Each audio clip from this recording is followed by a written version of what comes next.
Doctor Muhammad Yunus একজন বিখ্যাত বাংলাদেশী অর্থনীতিবিদ ও সমাজকর্মী, যিনি বিশ্বব্যাপী দরিদ্রতার বিরুদ্ধে লড়াইয়ের জন্য পরিচিত।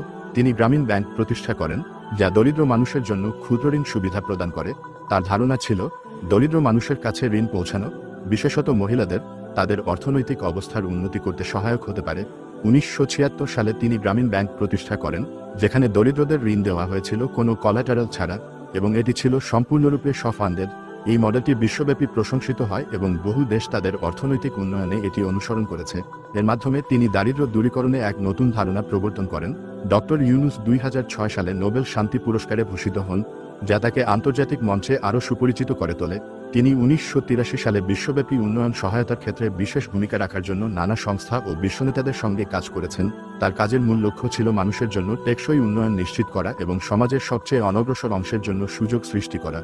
আজও তার দৃষ্টিভঙ্গি ও উদ্যোগ বহু দেশে